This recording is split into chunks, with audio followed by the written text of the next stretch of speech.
আজকে নিয়ে চলে এসেছি টক ঝাল মিষ্টি আমের আচারের রেসিপি। আর এর আগেও কিন্তু একটা আমের আচারের রেসিপি শেয়ার করেছিলাম, যেটা আমাদের চ্যানেলে কিন্তু এখনও আছে, তো ওটা আপনারা চেক করে নিতে পারেন। আর এটাও একদম নতুন ধরনের, তো চলো শিখে নেওয়া যাক। তো তার জন্য প্রথমে আমরা কাঁচা আম নিয়ে নিয়েছিলাম, আর যেটাকেই কিন্তু প্রথমে ছাড়িয়ে কেটে রাখা হয়েছে, আর তারপরে ভালো করে ধুয়ে নিয়ে আধ ঘন্টা মতন শুকোতে দিয়েছিলাম। আর তারপরে নুন আর হলুদ দিয়ে মেখে চাপা দিয়ে রাখা হয়েছিল প্রায় প্রায় 10 মিনিট মতন। আর তারপরে একটা শুকনো কড়া নিয়ে তার মধ্যে 4টে মতন শুকনো লঙ্কা শুকনো কলা একটু নাড়াচাড়া করে নিয়ে দিয়ে দেওয়া হচ্ছে জিরে, পরিমাণ মতন সর্ষে আর মৌরি দিয়ে নাড়াচাড়া করে নেওয়া হলো। আর তারপরে মিক্সিতে দিয়ে একটু আদা পেশা করে নেওয়া হলো। আর তারপরে কড়ার মধ্যে দিয়ে দেওয়া হচ্ছে সর্ষের তেল, আর তারপরে শুকনো লঙ্কা ফোড়ন দিয়ে তেলের মধ্যে দিয়ে দিলাম 5 ফোড়ন। আর তারপরে আমটা যেহেতু 10 মিনিট হয়ে গেছে, তাই সেই আমটাও এর মধ্যে দিয়ে দিলাম।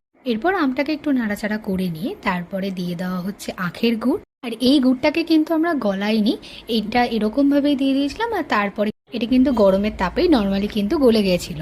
এবার এটা ফুটতে থাকলে দিয়ে দেবো যে মশলাটা আমরা তৈরি করেছিলাম, সেই মশলাটা। এবার পরিমাণ মতন বিট নুন আর পরিমাণ মতন চিনি দিয়ে দেওয়া হচ্ছে। এবার নামানোর আগে দিয়ে দেবো ভিনিগার। এখানে ভিনিগারটা ইউজ করা হয়েছে 1 বছর স্টোর করে রাখার জন্য। আর তারপরে আবারও একবার নামানোর আগে ছড়িয়ে দেওয়া হচ্ছে এই মশলাটা। তো ভিডিওটা ভালো লাগলে লাইক করবেন আর শেয়ার করবেন, আর সাথে কিন্তু নতুন নতুন ভিডিওর জন্য চ্যানেলটাকে সাবস্ক্রাইব করে যাবেন।